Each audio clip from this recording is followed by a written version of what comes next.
we're back. Welcome to Ryan. I'm sorry, I'm too busy podcast hosting lately. That's all right. You know what? Go ahead. You're taking over the first chair soon enough. Welcome to No Direction, your Pathfinder news, reviews, and interviews podcast. I'm one of your hosts, Jefferson J. Thacker, also known as Pam, and I'm joined by... I'm Ryan Costello, the other co-host of No Direction for now. And we have an esteemed special guest, one who needs no introduction, but we're going to do it anyway. One who has been nose deep in a book we weren't entirely sure existed, even to the point when it showed up in our download folders. The publisher of Paizo, Erik Mona. Hi, everybody. How you doing, Erik?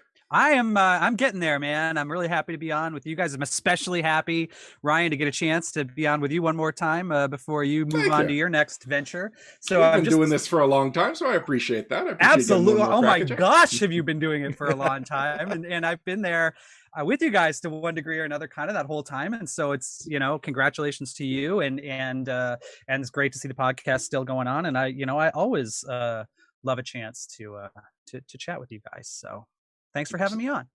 Well, and like Pam was saying, we got the book in our downloads and we were like, is this for real? Not just because the book had like a mythical aura to it, but also it was way before the release date. So it just felt like a computer error somewhere. But nope, we actually had the PDF for a couple of weeks now, and we get to talk about it a few weeks before it even comes out. So that's exciting for us to break down a new book that's been in development for a while. And is this close to being in everybody's hands. Close. It's so close, by the way, that when you do this, it's thinner than the book itself. The book is thicker than we are close. This is a thick book. And I was a little bit worried because this morning I got an email from Paizo that says, unfortunately, due to shipping delays. And I thought, oh my gosh, no. It's not going to happen again. Both. Not this close. You and me both. We had, just like a little bit behind the scenes thing, the Absalom book, like probably about a month ago, the parties that are in charge of receiving our stuff kind of said, hey, Erik, the Absalom book is in. It's finally made it to port, because everyone knows there's huge port delays, and it didn't affect us for so long, and now it's like, don't forget me. And so I'm like, okay, and they're like, but it's been selected for a customs inspection.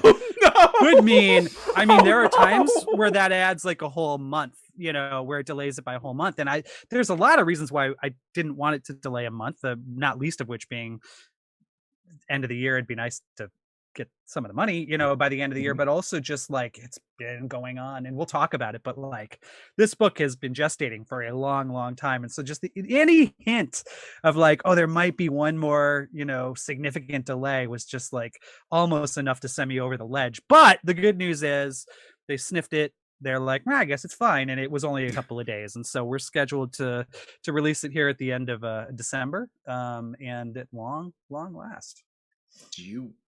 Have you felt it? Have you seen the hard copy yet? Yes, I have felt it emotionally.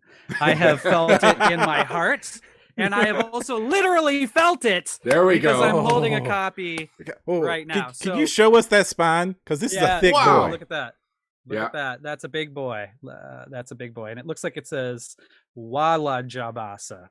So here we go. Absalom. Wala Jabasa. Yes. Now, interesting thing about the spine, just since we're nerds and we're talking about it right away.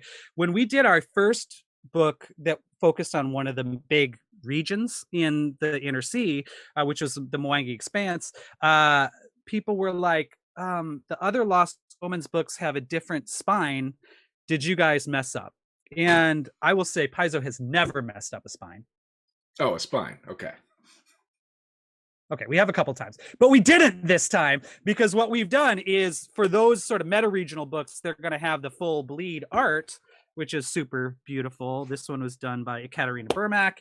And And so that's by design. So when you're looking at your whole Lost Omens collection, you can sort of separate these are the big region books from some of the other ones. So another good way to separate them is that this one's like 3 times thicker, and the Mwangi one was also very thick. And so I don't know if we're setting a dangerous precedent here, but we've got, in many cases, 5 or 6 or even more nations to cover in those regional books, or in this case, one little tiny dot on the map that's existed for 5,000 years. There's a lot to be said.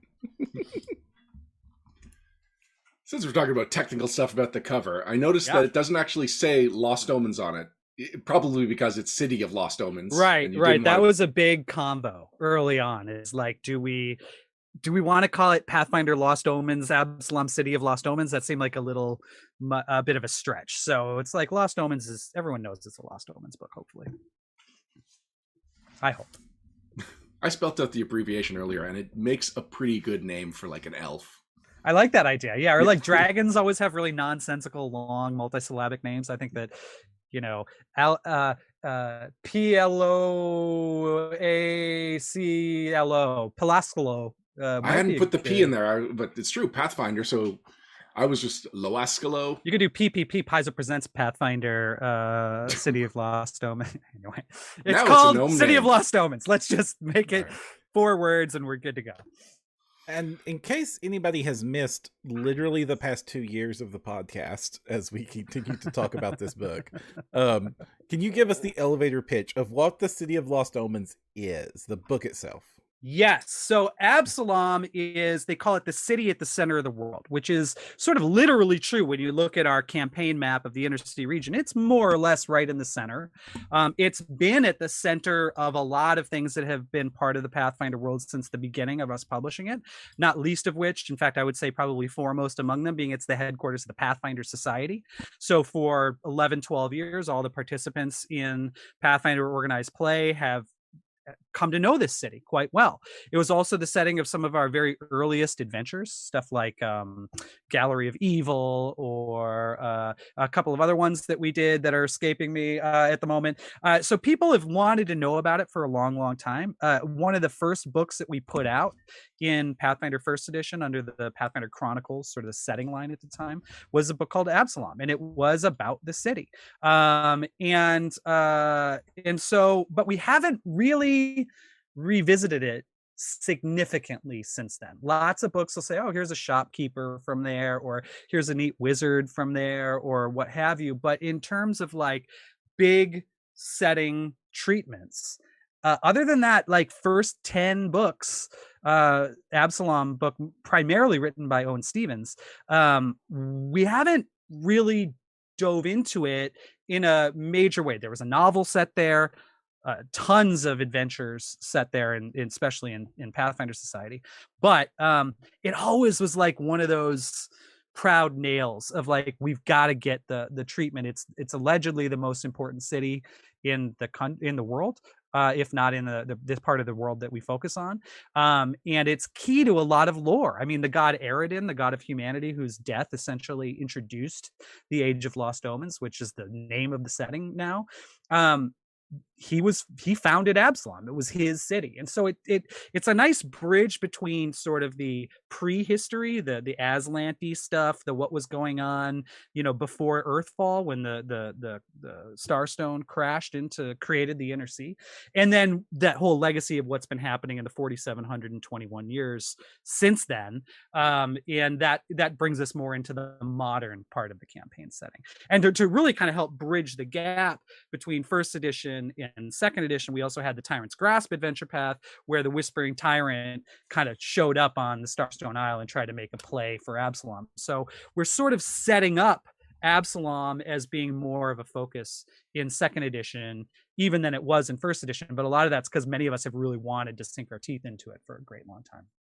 And that's an aspect of this book that shows up like real early and heavy in the beginning, but then keeps showing up throughout the rest of the book, that this was a city that a god made and left stuff here that maybe is good, maybe showed that they weren't all that good, and maybe we shouldn't touch, but it turned itself on anyway. Yeah. How does that develop into the setting? Like, what is it like to live in a city that is literally designed by God? Well, that's an excellent question. I mean, the first thing you're going to realize is that there are a lot of people who live there who have some kind of stake in that history, right? That it has always been a city that has drawn pilgrims, and at first probably pilgrims of Eridan to kind of live in his presence and learn directly at his the hem of his skirt or whatever. But eventually, then other religions start coming into the city. So there's a department, or there's a neighborhood in the city called the Ascendant Court, and that is where a lot of the temples are sort of focused. And so we'll get into this, by the way, I'm sure, as we continue the conversation. But one of the things that triggered, if you will, my obsessive, like, okay, this book needs even more development time than we had originally planned, is when I was looking through the initial turnover.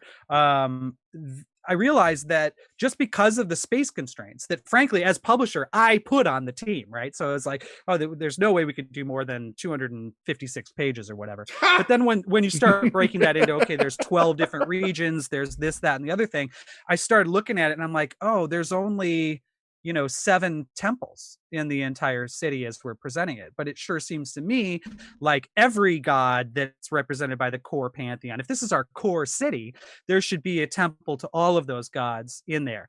Similarly, some of the neighborhoods didn't have taverns, and I feel like every neighborhood's got an opportunity to have like a characteristic tavern.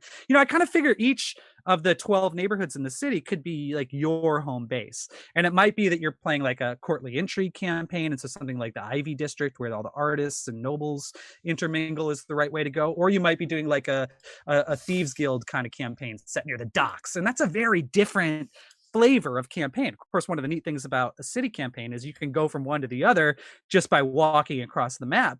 But I like the idea of sort of players adopting one of these regions as kind of the one that best fits their motivations and their characters, and then making sure that each of those places has like the support structure in terms of NPCs and adventure hooks and locations that you would need to kind of use that as a home base. So it being the center of the world, being a very heavily religious city, it's also a very heavy business oriented city. It's the biggest market in the inner city, and the Grand Bazaar is there. We also just put out a book about that, so if you want to really deep dive into that, you can check that out. But so it's a great place to go to find items and find religion. It's a great place to go to get lost if you don't want people to know where you are. There's plenty of hidey holes in the city of Absalom. It's intimately tied to the history of the Inner Sea region. And so you could get little tastes of lots of the different parts to the Inner Sea. So, for example, there is a heavy Cheliax aspect to the city. There is a heavy Osirian aspect to the city.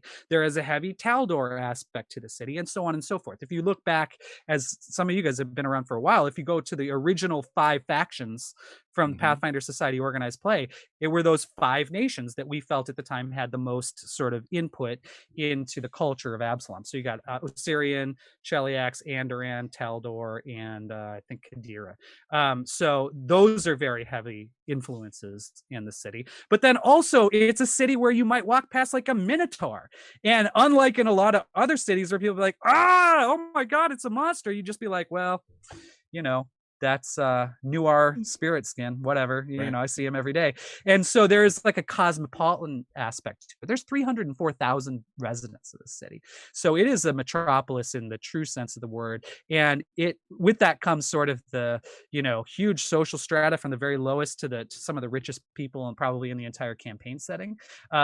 Just adventure hooks that tie into every part of the world. It's a very cosmopolitan place. It's a very worldly place. It's a great place to get kind of a snapshot of the entire Inner Sea campaign world. And as somebody who's been like playing in Pathfinder and Pathfinder Society since the beginning, this really did feel like a book that felt like home. It was like when I read the Puddles District, I was like, oh yeah, this is totally the Puddles. I remember this place. I was at that building. That went badly. I jumped on the oversized piano keys at the Metro Cathedral in in the first Silent Tide adventure. Yeah. If I can indulge myself a little bit, I'd love to show you folks something. So We did. Jason Bowman and I really put together the broad strokes of Absalom for like the original Gazetteer and the original. I can't remember when Owen came in. He may have helped out on the campaign setting hardcover that we did back in the day. But then the 64 pager was pretty much all Owen, and it's just like overflowing with great ideas. There, like every paragraph, there's something where you're like, "What a cool novel idea!" But again, we were, I think, sort of hindered by the format, which where everything we were putting out was 64 pages. So it's like, doesn't matter how big the city is, you get 64 pages.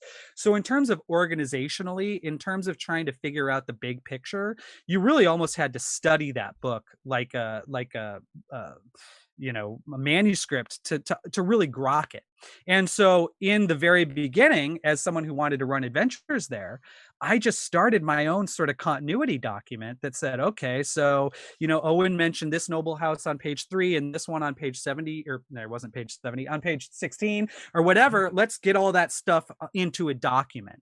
And then what I started doing, because I just have, you know, you can probably tell just by looking at my books, I've got like a real sickness for research and a mania for like details. I got my start in this business as like a continuity expert for D&D, you know, so like I'm a big nerd, and here we are creating continuity at the rate of a couple of scenarios a month, especially early on where some of that organized play stuff was really focused on Absalom.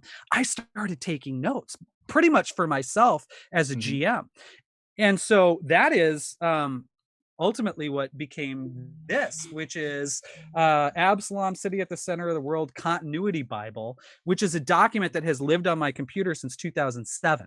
And as time has gone on, you can see these are all of the sources that I consulted to create this essentially living document of all of the things that we'd established about the city. And of course, over 10 plus years, some of that stuff's contradictory. Some of that stuff's not as clear as it could be. Some of that stuff, when you look at the NPC who was introduced in 2008 and the idea that came into a book in 2016, you kind of go, oh, those two things could really stick together in an interesting way.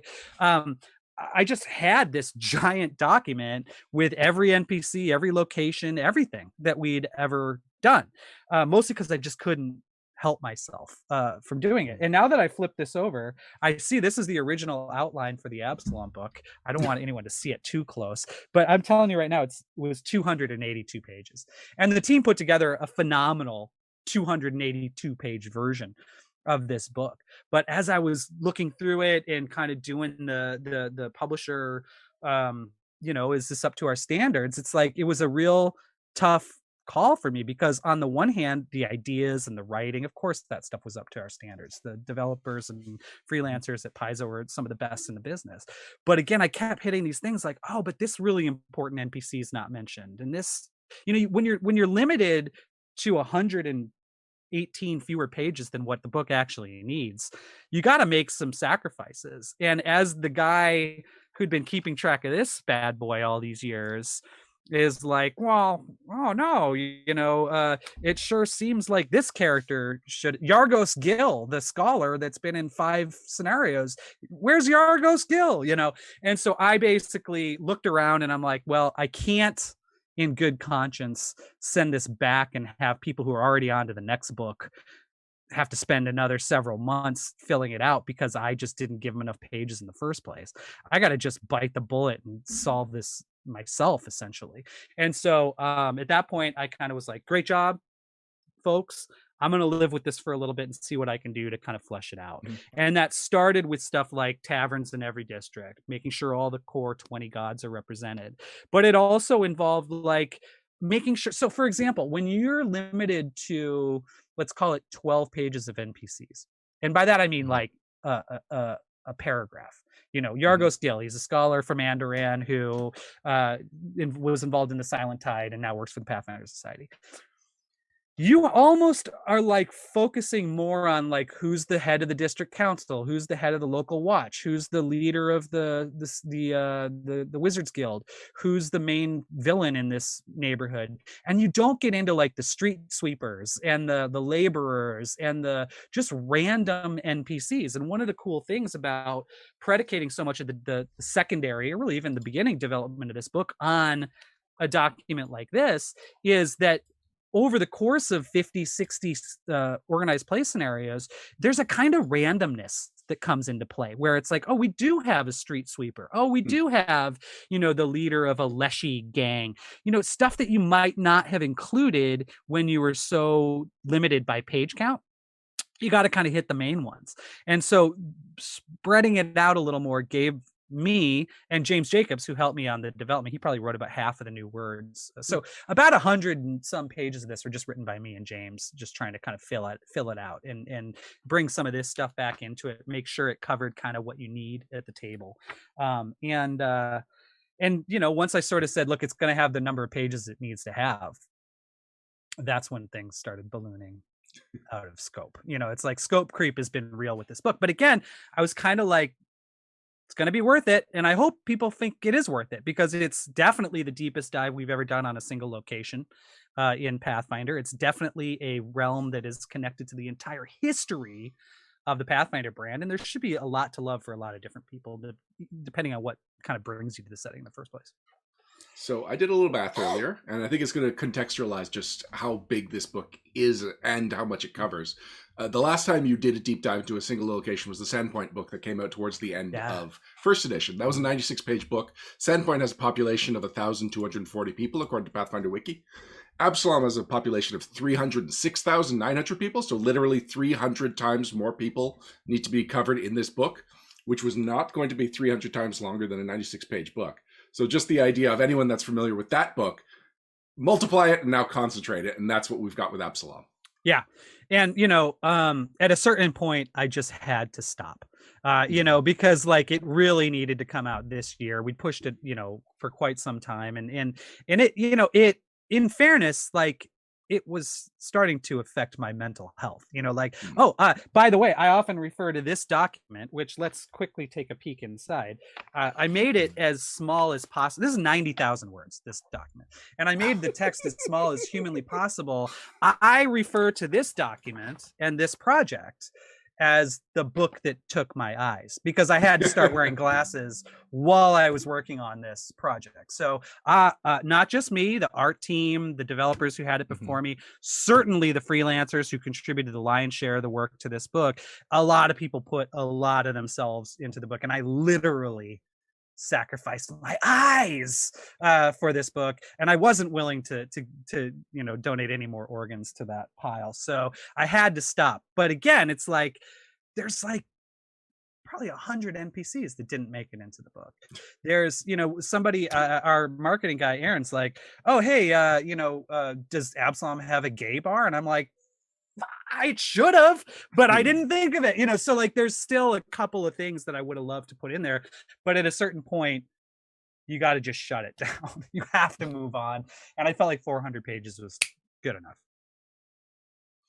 Now, I have been, before I got into Pathfinder, I was a really big Realms fan, and in fact the setting of Pathfinder in that very first campaign, the Pathfinder campaign setting book, the hardcover, the one that just appeared on print on demand, that pulled me in to the extent that I became a Pathfinder super fan, and I love it. So I kind of like that when push comes to shove, Paizo seems to go for the extra every time, because this isn't the first time you've told us this story of we had a preset page. I remember just not too long ago you saying, with the core rulebook, the only rule is it cannot be one page more than the first edition core rulebook, and 90 some other pages show up. But that's kind of what I love. It's like I love that Pathfinder has everything, and you guys have got to have lapped the Forgotten Realms in page count ages ago. Well, so if you don't count their novels, which they have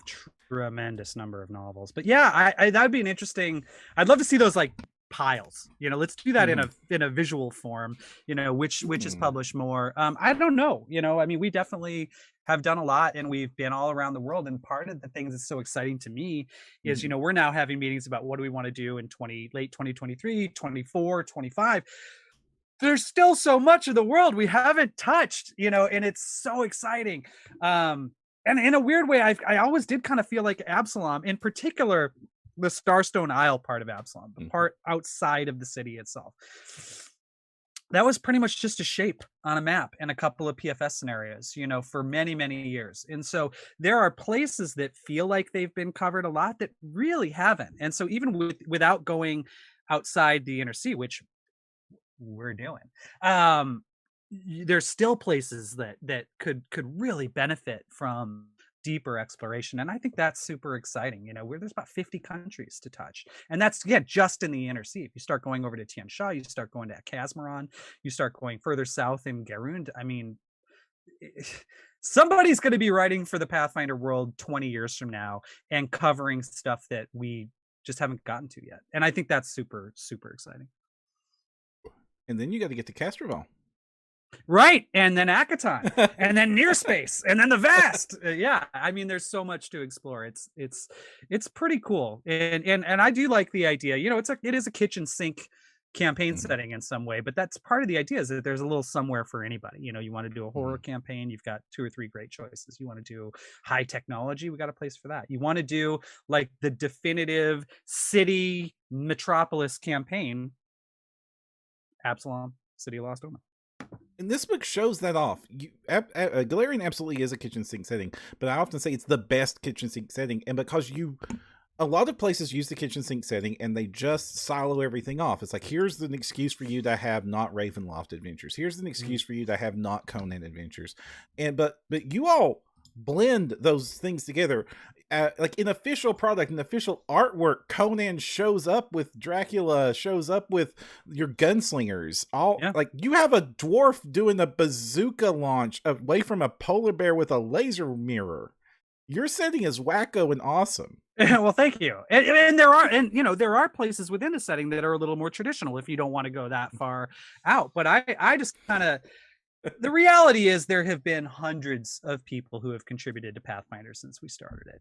And just like I was saying with like the Absalom NPCs that come in through PFS, you get different perspectives. Maybe they just needed this character for the storyline. So all of a sudden we have this random role filled in the city that otherwise we probably wouldn't have thought of on our own. That's true of the whole setting itself. I mean, when we started this in 2007, we laid the groundwork. You look at that gazetteer, that thing is fundamentally an outline for everything that's come since, but there's been so much that's added to it and so many different perspectives. And also, now that we've been at it for almost 20 years, there have been some places where people have come to it and said, that idea you had 15 years ago isn't quite as great as an idea in 2020 as it might have been back then. And that gives you an opportunity to kind of bring new perspectives and voices and make some shifts. And so it's truly a living worlds, and that's something we feared a little bit when we started and said, okay, the year is going to go forward every year in the campaign setting just like it does in real time. A lot of people said that's a mistake, don't do that. You want to make it so that it's just all in one year, but that's also, in my opinion, kind of a mistake because that stagnates a little bit. And then you have like Greyhawk's a great example. I'm a big Greyhawk fan. You'll have people who say, I only play in 576 or I only play in 591. Well, we keep moving the timeline, and so things continue to change. And of course, we saw with second edition where we codified some of the big adventure path stuff from first, then that's some real change. And so we didn't do the kind of time of troubles, let's just shake it up for change's sake. We did an organic kind of change that people had been playing the whole time. And so so that's a big part of it. If you've been playing Pathfinder, in particular, if you've been playing Pathfinder Society for the whole time, you're going to find a ton of stuff in this book that's going to tickle your memory, and hopefully that nostalgia is kind of a fun experience as you're going through. It certainly was fun for me to put some of that stuff in. Yeah, I was going to say, just, is there anything you learned about Absalom while researching the book? Well, that's a great question. Yeah, I mean, I think I learned a lot. So the Pathfinder Society, I would say probably one of the greatest contributions of the Pathfinder Society program. And I could point to, just a dozen people who made this happen.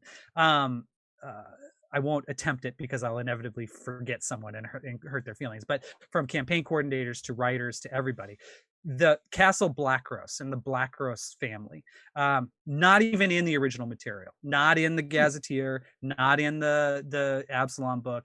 100% just original, born out of organized play. This is a family that goes back generations. They live in a mysterious museum in Absalom. They have ties to the Shadow Plane. Of course, there's a whole version of Absalom that's Shadow Absalom. There's literally a city on the Shadow Plane, kind of coterminous, if you will, with Absalom.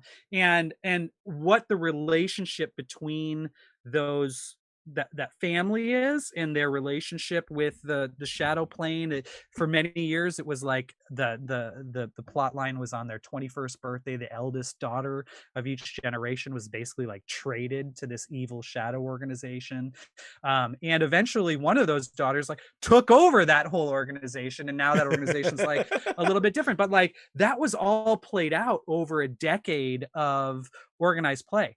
And so trying to figure out, this is probably one of the most contentious and most fun parts of this project for me, was, okay, so in this, adventure, it's Lady Hamaria Blackrose and Nigel Eldane and, Drami, his wife, are the main characters. But then in this next one, it's this other Blackrose. And then later down the road, it's this Blackrose who's the daughter of this Blackrose. And so I had to build an entire family tree out of all these random NPCs who I don't think we really necessarily were like, oh, the woman whose husband got killed in the Grand Lodge interactive from PaizoCon #1 was actually the mother of this character who was referenced 5 years later. Like, that didn't all exist. So I had to kind of make that exist and then run it by like Thurston Hillman and Linda and the other people on the org play team who'd been tracking that from their end. And then finding out, for example, that one character was the same character, but had 2 different names. So, we had to solve that problem, so like figuring out the whole deal with the Blackrose family and how they fit in, was challenging, but also super, super fun. And again, my hope is that then if you played one of those 12 adventures, you'll see some of those characters and, oh, I went to that museum. That's where I fought that ape, or that's where we saved that woman from the otherworldly possession effect, in the Voice in the Void or whatever. I don't know if anyone's following it as closely as I am, and they're going to be like calling out module names and stuff, but like, I hope that makes it feel familiar, like you said, because it is the city at the center of the world. It should be one of the major focuses of our campaign world. I definitely was like, oh, Nigel, I hate that guy. Yeah. Yeah. Well, and thank God too, just to get into the technical side a little bit. I added, I think, almost 100 pages of NPCs to this book, and I did it after we'd spent almost all the money on the art. And so we were able then to go back into some of those organized play scenarios, which already had headshots of all those characters. And so if you look in the back of the book at the NPC section, which is, by the way, by far the hardest and longest part to work on for this for me, is a lot of these illustrations to help make it not just a bunch of text, are from some of those scenarios. We used them once a dozen years ago, and here they are, they're back again. So it was cool to mine not just cool ideas and characters from those old scenarios, but in some cases even some pieces of art. Yeah, and you know what, there was a nostalgia seeing those pieces of art and like recognizing not just I know that character, it's like I remember the first time I saw that art, and it's been 10 years, and it's it's me and this character whose art I'm looking at, we've come a long way. And usually we don't like to do that. We don't like to repeat art. We kind of feel like, you buy it once and you don't necessarily need to see it again. We'd rather almost just do a new piece or something. But in this case, it seemed appropriate. Why re-illustrate a character's face? If it worked fine once, let's just include it again. And when you got Drindle Dring done once, you got it perfect. There's no redoing that. I agree. Like him especially, there's like no reason not to. Drendel Drang's a great example. Like, what did I learn about the book? Researching Drendel Drang, and I'll pick him out here in a second. He sounds like he's got like a paragraph, but it feels like as much as the community loves him, like he deserved a page. I know. Well, they can't all get a page, right? There he is. And he's a long-running NPC in Pathfinder Society. And one of the things that I thought was really cool that I'd sort of forgotten is that he keeps a record of the Society's findings and the location of their storage called the Prospectus of Artifacts, a book that's drawn at least one attempt on his life in the past. So here's this doddering old man who's, perhaps more powerful than he might originally appear. But he's got a book that, like, if you get it from him, it's just like a treasure shopping list. I think that's kind of cool and interesting. So that was just a little snippet in a OP scenario from years and years ago that we put in the book. I do like that he gives out Pathfinder missions to just go get him tea. Yeah. Well, I think that was from his original write-up, actually. He's a winner. Severin Laureate in chat has a fun question. Was there anything you were surprised Absalom didn't have that you discovered while working on this? Oh boy, that's a great question. Besides a gay bar, I guess. Yeah, that's the best one. I think, I'll just focus this inward a little bit because it's easier for me just to talk about. But like, I think that, there are a couple of elements of the setting that those of us who have been here kind of the whole time have kind of put markers on over the years and said, this was my idea originally. Like, for example, if someone's going to do a whole bunch of stuff with Rune Lords and Sandpoint, James Jacobs is kind of the boss of that, if you will. This is just out of respect, if nothing else, right?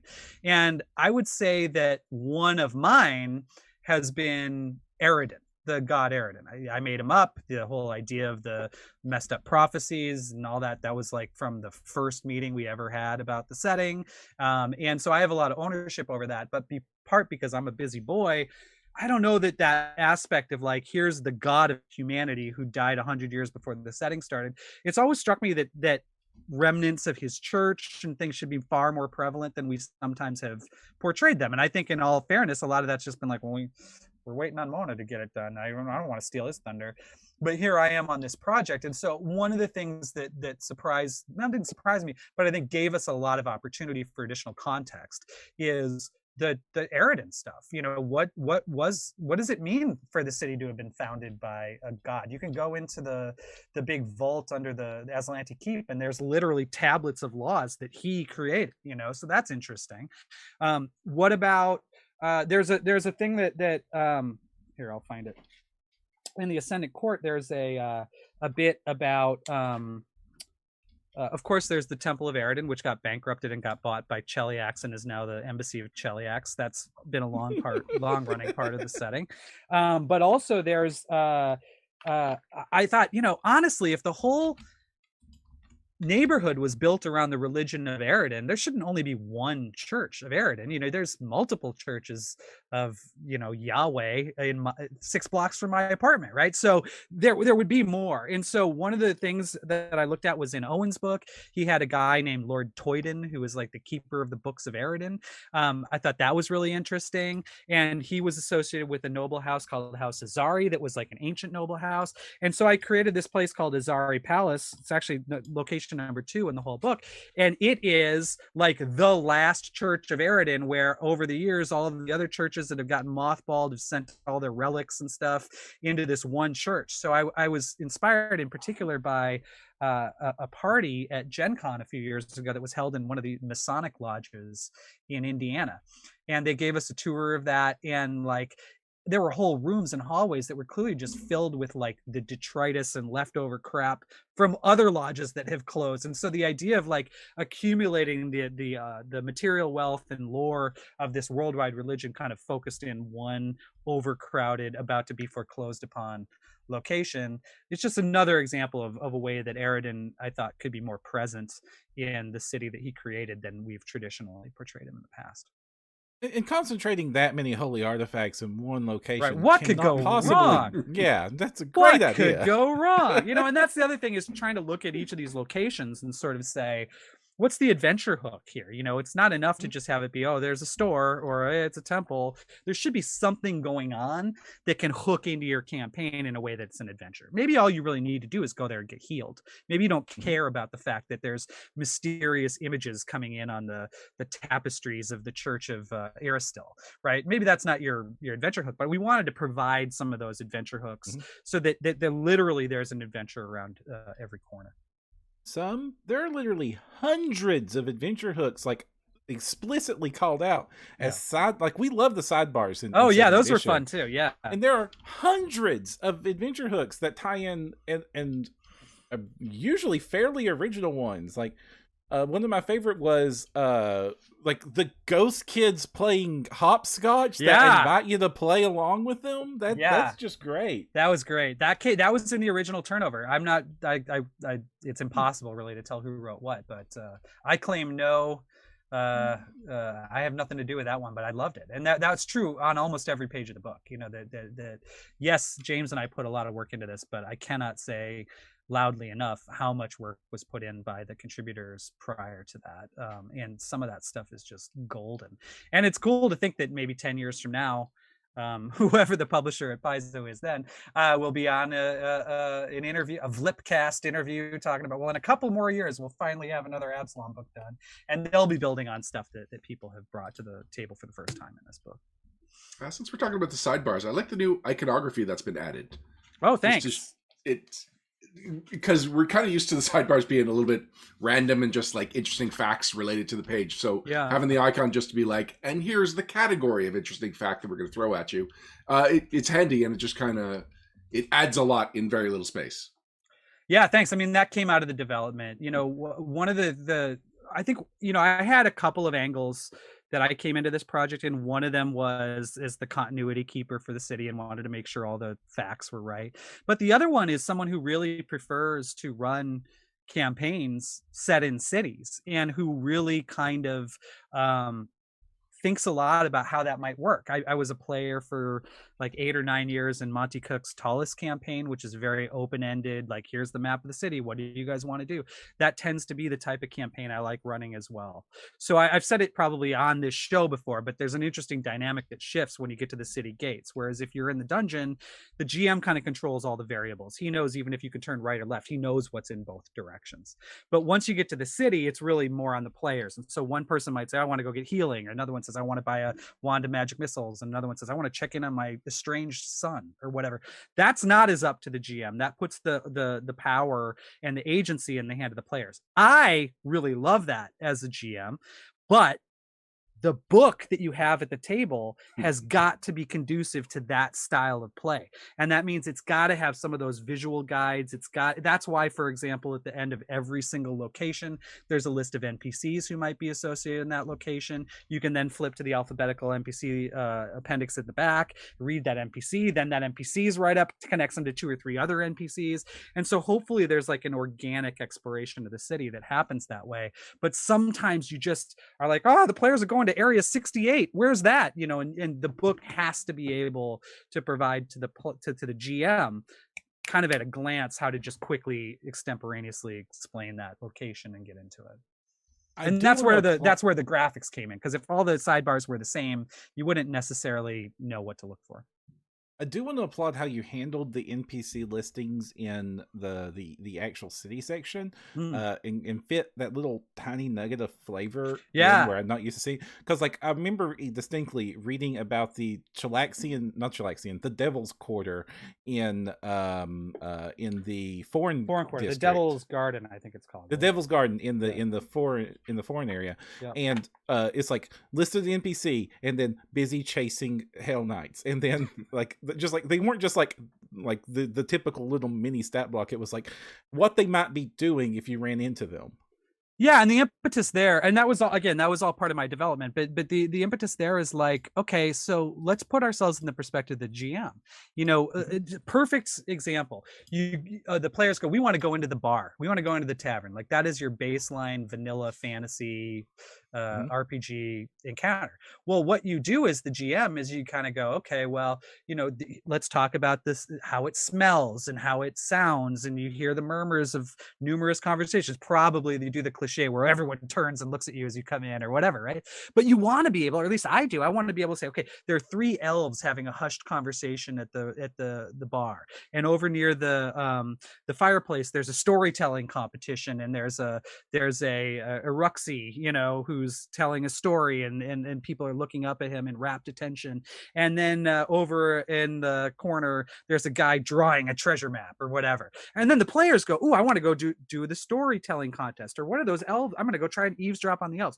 So it's not just like, okay, you're in a tavern and Sir Adolphus is there and there's some elves. It's give them a little bit of something. And so I've got that entry right here, and it's like, Damian Blackrose chatting with a squad of Hell Knights. Ilara chasing stories of distant Cheliacs. Lord Navim agitating on a street corner about the corruption of the High Council and its unfair enmity toward industrious Chelaxians. So it gives the GM something at a glance to just boom, say that. And if the players are interested, then you flip back and you've got it. And hopefully maybe that becomes an NPC, for the rest of the campaign. It could. I'm a little confused by the crunch that was introduced in the book. Oh, okay. Yeah. Just because there's very little of it. There's very little. Yeah. It's drugs, like 6 different kinds of drugs, and the Azarketti. Important. And that's it. 2 great tastes that go great together. The reality is that the outline was always pretty short on mechanical stuff.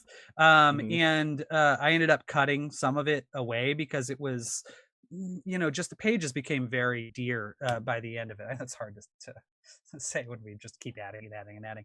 But, so ultimately we just sort of sliced down to stuff that was referenced in the book, but that wasn't really represented elsewhere in the corpus of Pathfinder lore. And I think that's probably going to end up being one of the things that comes in for a little criticism in the book, is that it's not really a mechanical guidebook in the same way, certainly as even Grand Bazaar or the Ancestry Guide. We've been kind of mixing things a little more in Lost Omens so that there are more rules. That tends to be quite popular. I think someone coming to this book for like a new class, or there is 1 feat in a sidebar, but it's not got a lot of lore. Sorry, it's not got a lot of rules, and that's just, look, I mean, it's a big city. It uses the Pathfinder rules, and when we did the first edition book, it had 0 rules in it, and I kind of, as I was fretting and worrying about that during the development phase, I ultimately just said, look, we did it once before and people seem to like it. Let's see what happens. But I'm sort of girding myself for, people being like, here's my review of this book. There's 1 feat in a class that they put out online for free 7 months ago or 14 months ago, and 6 drugs. There's admittedly, it's not a mechanics heavy book. So sorry for that, but whatever. Hopefully people will come along for the ride. What this book really reminds me of is some of those like late 90s, early 2000s era city books like Waterdeep and Forgotten Realms and Tolis. Were they a big inspiration for this? Well, it would be impossible for Tolis not to be an inspiration to me, because like I said, I played in that campaign every Monday for 9 years. So I would say that was definitely an influence. But again, I would say more than specific items being kind of an idea that we ported over, it was much more like, having been a player in that urban campaign for so long, what sort of things did I need out of this setting, and what sort of things did the GM need out of their notes and things. And so that was, I'd say, on a more practical level. I think that one thing we haven't talked much about is the map. There were definitely some second edition AD&D Forgotten Realms products. That City of Mysteries is one that really looms large in my mind, because it had such interesting things with its maps. So the book itself comes with the map. It's a sort of standard fold out map. But then in a few months, we're actually going to be publishing a map folio. And I have with me here life-sized printouts of each sort of quarter of that map. Oh, So wow. That's going to take up a whole wall in my game. it's going to take up a whole wall. I apologize to everyone's spouses for that. But this, really we wanted to get in there. We really, and there's probably differences of opinion on this, but many of us really wanted to have a map where you could kind of see the buildings and not just have like random squares for whole city blocks and stuff like that. So Adam Daigle was the one who originally sketched out this map, and then each section of the book has a version of that neighborhood in the map itself, or in the book itself, and then the poster map. So I'd say City of Mysteries kind of inspired us a little bit. I've done a lot of work with the city of Greyhawk back in the Living Greyhawk Journal when I was editing columns about it and writing stuff and certainly playing there. So I think that, definitely took a lot of inspiration from those things. Not so much, truth be told, like I was never a big Forgotten Realms guy outside of maybe I wrote Faiths and Pantheons with Eric Boyd and really did a deep dive on the religions. But in terms of like, I couldn't tell you 10 things about the city of Waterdeep, except that it had that awesome Cities of Mystery box set. Oh, Lankmar was probably another inspiration in some way. The old first edition AD&D version, that gray perfect bound book. It's hard not to be inspired by the stuff that came before, even especially when it was brilliant in its own right. But also in some ways of like, gee, I wish there was more of this in that approach. Like this, looking at that City of Greyhawk box set, there's a lot of stuff that I wish that would have had that we tried to make sure that the Absalom book did have.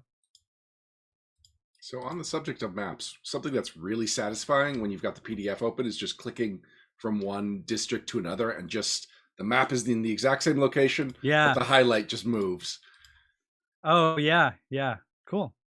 Oh yeah, you're talking about the little capsule map at the front of each thing. Yeah, because so like every section, every district starts with two maps. There we go. So the darkened area will jump around. Yeah, on a PDF that would look kind of fun. It's almost like a little flip book sort of approach. So some people in chat, let's give credit to Darren Caldemeyer, is asking about the Beetle and Grimm's edition. That was just announced that there will be a Beetle and Grimm's Gold edition, I believe what they're calling it, of Absalom, City of Lost Omens. That is, that's super exciting. That is going to be a sight to see. And so that thing is going to be just packed with really, really cool sort of immersive handouts and add-ons and little pieces of jewelry. I mean, for folks who know, Beetle and Grimm just goes to the nth degree to make these things super, super cool. And when they started showing us some of the stuff they wanted to do for this Absalom thing, as in some ways kind of the proud papa of the city, or at least its current custodian, it was pretty neat to have other people kind of come and say, and we want to let's do a tri-stripe society coin of the Badger fans, and let's do I don't remember exactly what made it in and what didn't, but stuff like facsimile newspapers and things like that. It's just like, whew, that is exciting. And also, for me, one of the things that was really exciting is they were some of the first people to see it.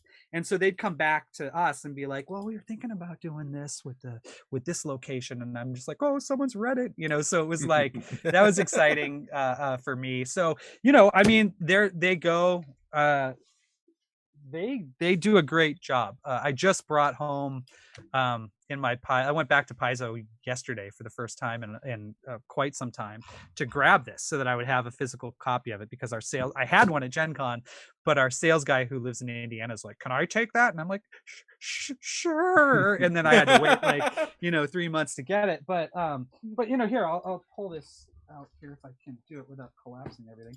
This is a Beetle and Grimm's complete fighter chronicle from their original campaign, and they're just able to do some stuff that we can't really do. So like they've got this little fold over thing like that, which is rad, and you open it up and it's this one's just like all the fighter stuff you need, but also this, like, you can write in the book like your important places. So it's a little bit of a character journal. I don't want to like spend the interview talking about this product, which is already out. The book. What's that? You said rat in the book. Yeah, no, I wouldn't, but you can if you want. I recommend buying two, one to write in and one to keep. So anyway, that is it's just super exciting to have them riffing on the project that we've been putting so much time and development in for the last couple of years. So it's just kind of like a really cool celebration of it. And I think that's going to end up being a very, very fun version of this material. That's for sure.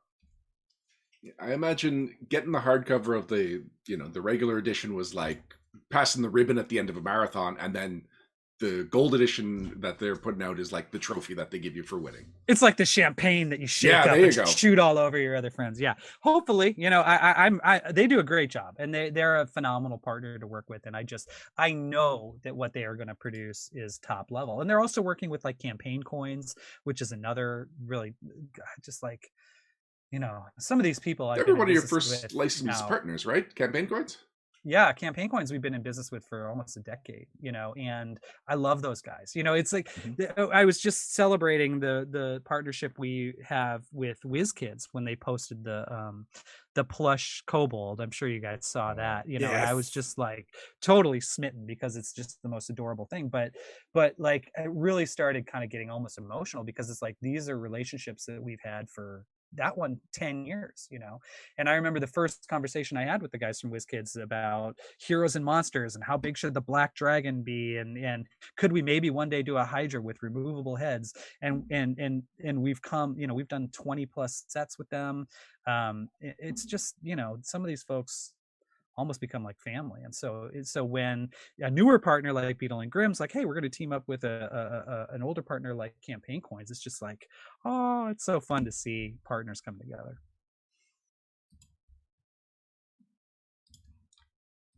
So we're calling this episode a breakdown. We haven't really done like a chapter to chapter breakdown because I just don't think we can. Yeah, I feel like this is we have to talk about the concept and we'll get like impressions of it as we go, but I don't think we can go any more specific than that. I think that'd probably stretch the patience of all but maybe 6 members of the audience. Hey, can I show you something else that's pretty cool? Please. I when I was gathering all this like ephemera and memories from the project, I wanted to show you not all, but a significant number of the editing and development drafts. Wow. So this is, kind of what my life has been for quite some time. Ooh, and I see one of these. Let's see if I can share this. I'm not sure.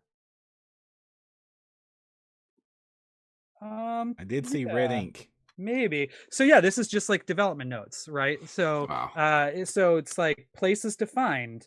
So here's a good example, like the definition, and I'm just reading this off the notes. I haven't read this in probably a year, but there's a character called Sea Lord Imogen, who is I believe is the Azarketi representative from the Azarketi city of Kennick Lee, which is to the north of Absalom. Trying to figure out what direction that city was from Absalom took like 3 hours of research, but it's to the north. And I'm looking on here and it says Sea Lord Imogen slumming location 1 and Sea Lord Imogen slumming location 2. So what I would do is I would read the definition, in this case I'm sure was provided by the original freelancers, and they'd say, oh, well, this character likes to kind of hang out and soak in human culture in like dive bars and stuff. It's like, okay, well, what dive bars does this person hang out in? And then that goes into the NPC section and that. So it was like multiple drafts to get all that stuff in.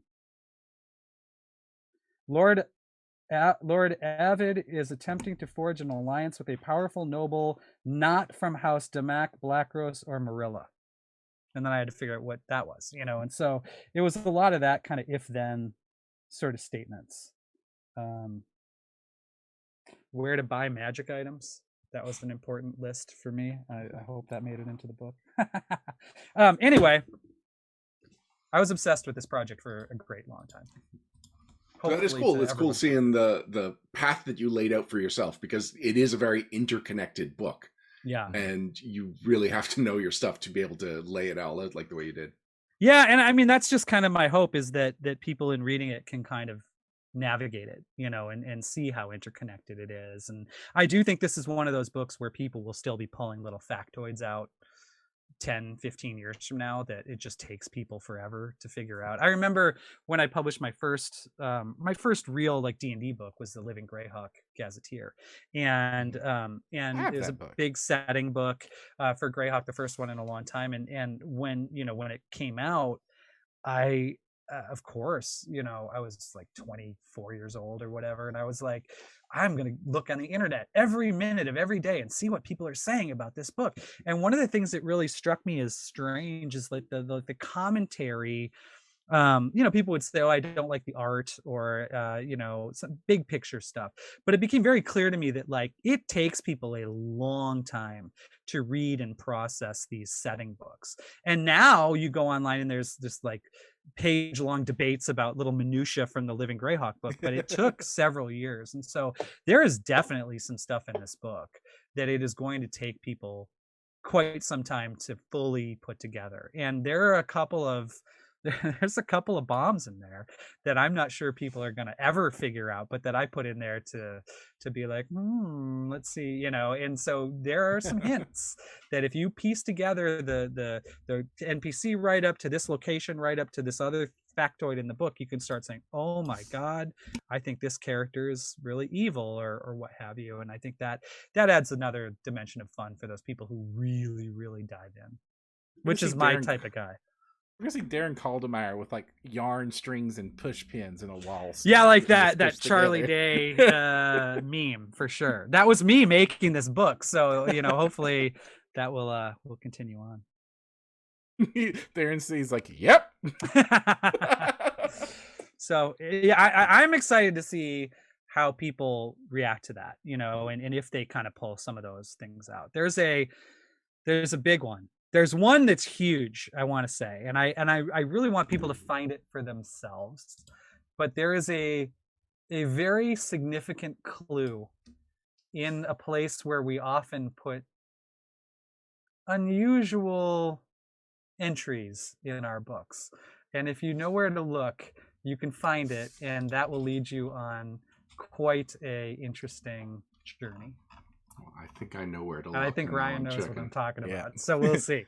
And the Easter egg hunt is on. Yeah. Yes. You guys will probably figure it out by the end of the podcast. Hush you, Ryan. All right. Let's give them a chance to figure it out. But is there any final thoughts other than just like, whew, deep sigh? Oh boy. I mean, honestly, the deep sigh was like months ago when we sent it to the printer. So for me, it's more like, what are people gonna think? And it'll be interesting to see, I think, for sure. I'm very proud of the book. I think the whole staff put a ton of effort and work into it. Our freelancers did a phenomenal job. Again, I want to give a shout out to Owen Stevens, who was the first person to really kind of take Absalom under his wings and fly with it. And so all those people were an inspiration to us when we were bringing it over the finish line, and they're definitely all a part of that journey as well. I did my best in the credits to credit a few people as kind of like stewards of Absalom lore, and that would include many of the people who have been in charge of the scenarios for organized play, people like John Compton and Linda Palmer and Josh Frost going back to the very beginning, and Mark Moreland, and then a lot of key contributors. Thurston Hillman definitely has contributed a lot of stuff that plays into the setting. So yeah, it's hard to kind of, it's shared heritage. So many people contributed to this book that it's not my book, or it's not even just Paizo's book. It's the communities, in a way that, because of that organized play connection, I don't think anything else that we've done is quite the same. You know what? When Param and I got the PDF, the first thing was, so you got it, right? And then the second thing was that conversation about, look at the special thanks list. This is people just from years, spending years of influence with the Pathfinder campaign setting. Yeah, and I wanted to make sure, and again, we're dealing with the very frail and increasingly piecemeal version of my memory. But, I did feel it was important, because this has been such a big project that involves so many different people, not all of whom had the opportunity to contribute to this book. So they're not otherwise in the credits. I wanted to put their names in there just as an extra sort of thank you. One last thing I want to shout out to on this book is at about halfway point through the book, I'd done the "This feels like home" and "Ooh, I recognize this." That I started to try to I challenged the book. I'm like, I bet you don't have this. I bet you don't have this. And I kept going again and again and again. And I'm not the person that knows the most about Pathfinder campaign setting. I know a bit. Yeah. And I was unable to beat this book. Every NPC I went looking for, I found. Nice! Every location from every adventure, I found. And I was just like pleasantly surprised when, like, oh, there's the still house. Oh, there's the Goblin King. Oh, I mean, like, sewer dragons, those were gimme points. That was like the some circle of them of were bingo, gonna be but in. Yeah. but like, Well- you at least, like, not at least, like, this is the most dense book that I think Paizo's put out in just sheer amount of content per page. Yeah, and I'm sorry if that's not your thing, because it's my fault. Yeah, I mean, this is one of those projects that from the very beginning, it was really critical to me to get it right. And that level of obsession, quite frankly, probably added a full year to the development cycle of the book. And in time will tell whether that was time well spent or not. But for me, I'm not even sure it was optional. It was so important to me that this be a true reflection of this city that has been contributed to by so many people, and that is so central to our world and our setting, that it was just very important for me to have it done just so. So if you hate the book, it's for sure my fault. If you love the book, it's Eleanor Farron and Luis Loza, the developers, and all of the great freelancers who worked on it. That's their responsibility if you love it. If you hate it, then that's my fault, and I apologize. So Pam, can you just throw up page 198 onto the screen, just because Which Lava Being was, what's that? 199 PDF page, so 198 print page. Okay. Just to answer Lava Being's question about the colossal robot from PFS. He was asking. Oh, Golgamode. There you go. Yes. He's there. He's there. He's got a really cool piece of art. Including his water fountain arm. Yep. He is there for sure. That's and he plays into Agents of Edgewatch as well. And that's probably worth pointing out. So this book was intended to come out before Agents of Edgewatch. So we're really good about getting all of the pre-Edgewatch stuff in this book, but there are plenty of locations and NPCs unique to that campaign that are really not covered here. That is to be considered sort of additive to the Absalom book. So those things are meant to play hand in glove, and there are definitely some things in the Absalom book that are like setting the stage for Agents of Edgewatch, but that is the one area where this is sort of set it all, several months before that campaign started, regardless of how we actually released it. And Agents of Edgewatch feels so long ago. That was announced at an in-person PaizoCon. Oh my God. And it was long ago, it's like this thing has taken us a long time to put out. But again, I have, this is going to sound like probably more important than it deserves, but like, as much as I love that 64-page version of the Absalom book, it was not long enough. And and Owen's such a creative powerhouse that, like, the potential was oozing far outside the page count of that. And I have always kind of regretted it, as the main part of our world, or as, again, just the bullseye part of the setting. It really, I needed to feel like we gave it the space that it deserved. And every step along the way, I was at least able to say, well, the idiot who made it so that we didn't is looking at me in the mirror. So I needed to feel comfortable that this had the space to do what we needed it to do. And I do. I mean, I could do another 100 pages, but I needed to move on, and so honestly, I'm pretty happy with it. There's going to be some stuff in there that's not to everyone's taste, but it's 400 pages. You ought to be able to find something that hopefully you can find something you like. According to the website, people can expect to get it in hand December 22nd. Yep, that's the official release date, and so just in time for the holidays. As long as digital copies are what you consider to be just in time, and we'll get it out as soon as we possibly can. That's when it comes out in stores, and that's ideally when subscribers and stuff will get it. So we're probably on the precipice of starting to send some of this stuff out. So it's coming. There's almost nothing that could delay it further. Certainly nothing that I can do. I'm not going to add more locations. So my grubby hands are off of it. Yeah, we're willing to acknowledge this book exists. Yeah. I mean, even hearing that, fills my heart with pride because it was not a certain thing for so long. Well, thanks, Eric. We've been here a little over an hour, so that's a good amount of your time we've taken up. Is there anything you want to bring people's attention to, other than the obvious, before we let you go?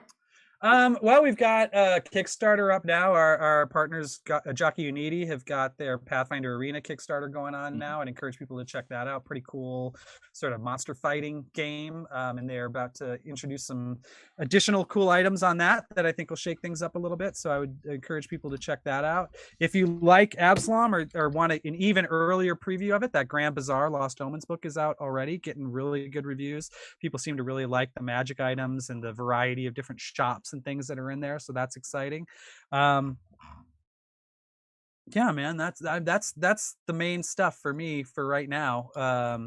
So again, Ryan, what a pleasure to get to jump in on one of your final episodes. Just wanted to thank you, obviously Param as well, but since we won't be on this podcast again together. I wanted to thank you, Ryan. You've been a real pillar of the Pathfinder community, from co-hosting this show to being at PaizoCon, to offering us some heartfelt suggestions for second edition that we took very seriously. And I really do consider you, and of course Param as well, but again, just talking about you, I consider you to be part of the Paizo and the Pathfinder story in a very big way. So I know you're moving on to other things. I'm looking forward, as a longtime G.I. Joe nerd going back to 1982. I'm looking forward to seeing what you have up your sleeve, but it's absolutely been a pleasure talking to you, chatting with you, and working with you over the years, and I really wanted to thank you for all the effort that you've put in on behalf of the Pathfinder community. It means a lot to all of us at Paizo, and we will miss you, my friend. Thank you. That's the second nicest thing you've ever said to me. The nicest was when I got the Volunteer of the Year award, and I hugged you, and you said, "I just got a hug from a handsome man." Yes, well, together those two compliments hopefully push you up a little bit. But it really has been a pleasure, and look forward to chatting with you in the future. Excellent, thank you. Maybe I'll run some Essence 20 for you in the near future. I would love that. Yeah, have me on. I do a killer Chris Latta Cobra Commander. Oh, really? Voice. Cool. Oh, yeah. I thought you were going to say I do a killer Snake Eyes impression. Yeah, I got that one nailed down as well. At least the voice. I can't do the face quite as well. Give me time. You never know what might happen in the future. But no. What's the book that cost Erik Mona his face? Yeah. Well, it's probably that's probably The Dead God's Hand. We'll talk about that in the future. Yeah, great being on, guys. Really appreciate your time. Excellent. Thank you very much, Erik. All right, we'll be right back right after this.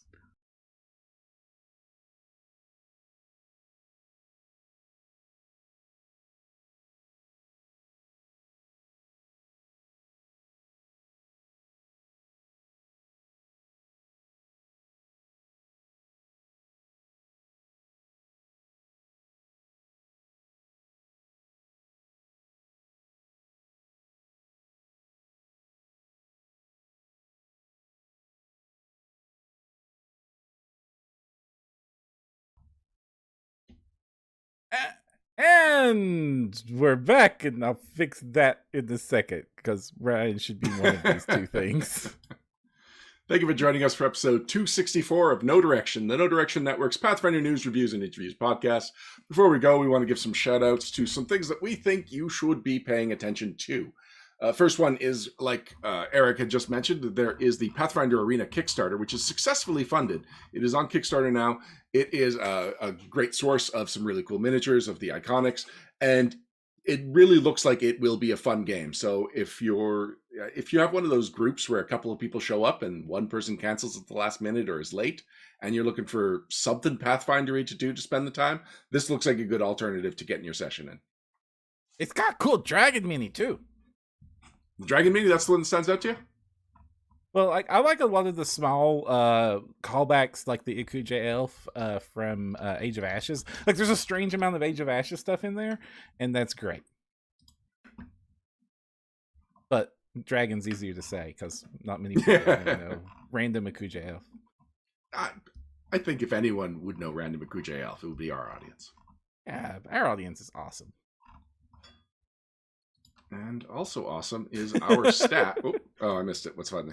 So when we came back on for our audio listeners, because of the way the Discord was set up, I was taking up both slots, and Severin Loy said, "Quick, Param, tell us something only we would know, so that we know which one to spite." As I was saying, so speaking of awesome, we've got some awesome staff, and I want to give a shout out to a couple of a bit of content from the No Direction Network over the last couple of weeks. So first of all, to Fox's Cunning, Dustin Knight, Kitsune Warlock himself. He's had a 2-part series where he introduced fire spreading rules and then extinguishing those fire rules for 2nd edition. And I like this because I do remember when the fire spreading rules were first introduced in Pathfinder Society, and just thinking it was a really clever and simple mechanic, and the same mechanic would show up years later in adventure paths and whatnot. And so it was just something that the core rulebook didn't really think to cover, but then somebody introduced to a scenario, and really it became a part of the game. And now he's brought it into 2nd edition, and it's as elegant of a system. It's fun, it's simple, and it really is a good way to add some drama to an encounter. I also want to shout out to another one of Dustin's recent releases that's really cool, and that is Starstone: The Ascension, which is a in-game Magic the Gathering style card game that is released on Pathfinder Infinite that you can play, and it's kind of awesome that this thing exists.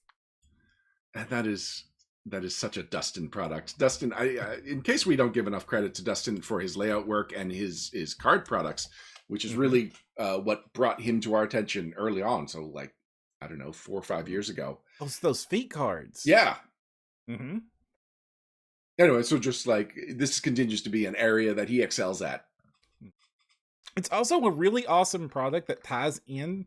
It's the kind of project that could only exist on Infinite, and Infinite's the only reason this thing could exist, because it ties so hardcore into the setting in a way that's really creative. I mean, like, just even the name Starstone: The Ascension works wonderfully, and so I'm super happy that that program exists, so that people like Dustin, people like Vanessa and her novel Vellum and Lace, which is just also awesome. Like, it's proving to be the creative design space that I had hoped it was. Like, I hoped it could have been. And it's like the really awesome creators that know this setting, know the fan base, and is able to add that little bit of extra that is only possible because Infinite exists, and also only is possible because Pathfinder exists the way it does with the really deep campaign setting. And since you bring up Vellum and Lace, episode 1. So this is serialized fiction for people that don't know. Vellum and Lace is a series of it's a serialized fiction series set in the Pathfinder campaign setting, written by Vanessa Hoskins. The art on the cover is by Helen Savor. Mm-hmm. And so previously she had released episode 0, which was the teaser for it, but now the first full episode is out and available now for $2 in multiple formats on Pathfinder Infinite. And then the other network shout out that I had lined up, if I can find my outline, there we go, is last week's episode of Presenting. So John had Tan Xiao Han on the podcast, and he is from, I believe, Shanghai. Let me double check that. Singapore, sorry.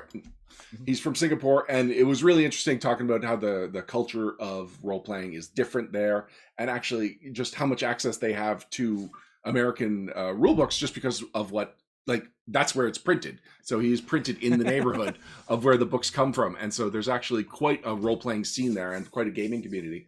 And so Xiao is both a freelance designer. He has his own publishing company. He uses role-playing games as a teaching tool. And so, like, as far as an episode of Presenting goes, which are usually about 30-minute interviews, there's a lot in this one episode. It goes in a lot of different directions than Presenting usually does. That is great. I have not listened to that one yet, so I'm going to need to go back and grab it. Presenting is definitely one of my favorite of the new podcasts because it's all these really cool interviews that I didn't do, so I get to listen to them as if they're new. Great. Param, you wanted me to remind you to shout out to Nerdforge? Oh yes. Okay, so Nerdforge is a YouTube channel where with fantastic makers make some of the nerdiest, most awesome things, like custom leather bound versions of Lord of the Rings where the glyphs light up when you open them, an entire computer case that is a 2-scale playable tavern, a like full sets of armor. It's amazing how to make like, and then that insane stuff, but also like tutorials on how to make ridiculously awesome wine goblets at home with like $4 worth of craft material in a dollar store plastic wine glass. It's just one of my favorite things. And like one of my favorite episodes is she she painted the side of her van following a Bob Ross painting, and it looks glorious. And my final shout out is to Improfet. So if people have been following us on Twitter, might have noticed that suddenly there's a lot more no direction content on Twitter and of a different flavor. And that is because Michelle Jones, who just recently joined the network, one of her first contributions was really setting up the idea that we need more Twitter content.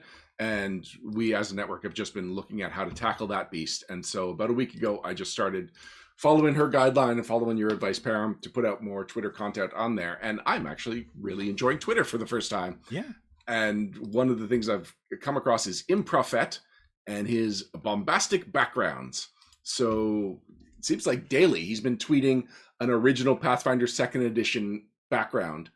And a lot of them are fun and clever. Like one of them was a dungeon designer. You were one of the people that went in there and a villain hired you and you built a dungeon. And so you've kind of got a good instinct for how to navigate dungeons. That is clever and wonderful. Descriptionist is asking daily question mark. Yeah, from what I've seen, it seems like they are posting a new one every day. And it's just, simple snippet. But honestly, I've read a couple of them and like, I know exactly what character I would make using that. And really, like once an option has inspired me, I know the quality of it. Like I really appreciate the quality of it. I have a Twitter shout out too. This is to Mal makes TRPG cute things. For two things. One, I'm going to show off on the podcast next episode because I ordered it from their Etsy shop and it's wonderful and I want you all to see it. But here's a hint. It is initiative trackers that are designed as cute monsters. And I want to show them to you because they are amazing. And they just released, and I'm going to throw it on the screen now, a Pathfinder character sheet that's so adorable and covered in slime. Like a little gelatinous cube in the corner, and it's all blue, and it's just the best. I love it. I'm going to have to figure out a way to order some of these. I think it's available on their Patreon, but like, I need this to be my character sheets. I absolutely needs it to happen. Now, is this Pathfinder specific or is it generic enough and it works for Pathfinder? I don't know, but it does use level ancestry class at the top. Yeah. There's a lot of fill in your own information there, which, is actually probably a very good way of handling character sheets. Mm-hmm. Cool. Look forward to that. So I've been loving their stuff for ages and wanted to give them a shout. My final shout out and a small apologies. I'm going to do this shout out a lot, but we just had a ridiculously cool interview with Maxwell from The Printing Goes Ever On Patreon. It's a 3D miniature company over on my Print Your Games podcast. And he is such an amazingly Renaissance man with like, he was a doctor and then decided to teach himself digital sculpting. And he also did a whole Patreon that's like physical printed props, like a spell book with dials on the front that you have to dial in to physically open it up, and rings that have hidden message compartments that you can pull out. And he just does such amazingly cool 3D printable game stuff. And it was an amazing conversation to have with somebody that creative and that involved with the industry over on that podcast. So shout out to that episode of the podcast. It's episode 4 of Print Your Games podcast. It's on all the podcast services, iTunes, Google, and printyourgames.com. So do check it out. It was intimidating to me, Dustin, when I was like, in one hand, cardiac surgery. In the other hand, freshly designing engineering 3D props. In case anyone's wondering why Param just addressed Dustin, it's because Dustin in chat said, Param calling someone else a Renaissance man? Color me intrigued.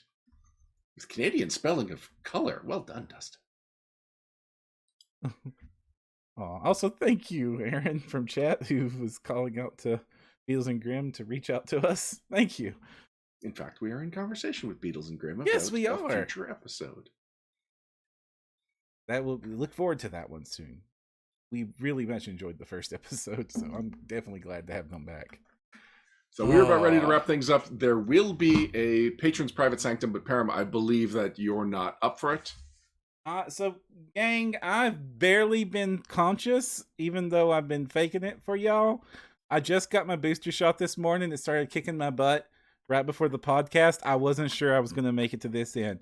So Ryan's going to handle the Private Sanctum. I hate missing it, especially because it's one of the last Ryan ones.